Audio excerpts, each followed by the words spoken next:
नमस्कार दोस्तों, मेरे YouTube चैनल विराट कवि अमित चौहान में आपका स्वागत है। आज का हमारा विषय है, जब इंसान के भावनाओं का दमन होता है तो क्या परिणाम होता है। दोस्तों, भावनाओं का दमन होता है, इंसान का शोषण किया जाता है तो विरोध के स्वर उठने लगते हैं। जरा ध्यान दीजिएगा। कविता का शीर्षक है, जब भावनाओं का दमन होता है तो विद्रोह के स्वर उठने लगते हैं।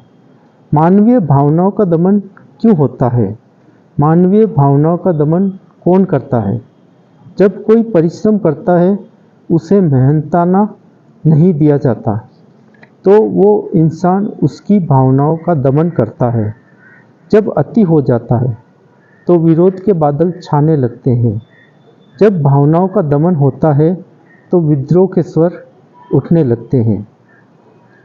घर में जब कलहपूर्ण माहौल होता है, जब घर वाले ही दुख में साथ नहीं देते, जब पिता को दौलत का अभिमान हो जाता है, तब उसका पतन शुरू हो जाता है।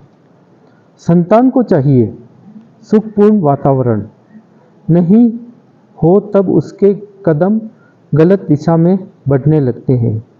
उन सबके जिम्मेदार उसके परिवार वाले होते हैं। जब भावनाओं का दमन होता है तो विद्रोह के स्वर उठने लगते हैं। इस संसार में कई दुख है जिसका कोई अंत नहीं। अंतहीन दर्द का सागर है ये संसार। अंतहीन दर्द का सागर है ये संसार। मुझे उन माता पिता से हाथ जोड़कर निवेदन है, वो अपनी संतान की व्यथा समझे।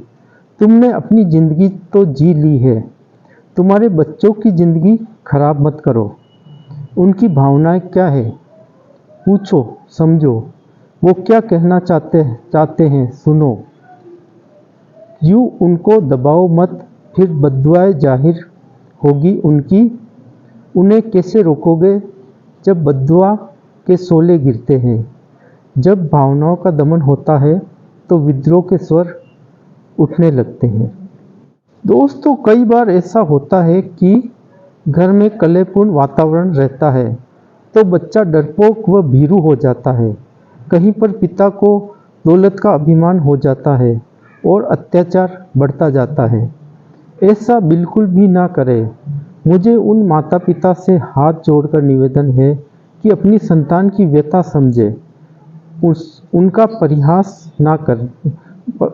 परिहास ना उड़ाए, वरना तुम्हें बद्दुआ का सामना करना पड़ेगा और तुम्हारा अंजाम बहुत ही ज़्यादा भयानक होगा।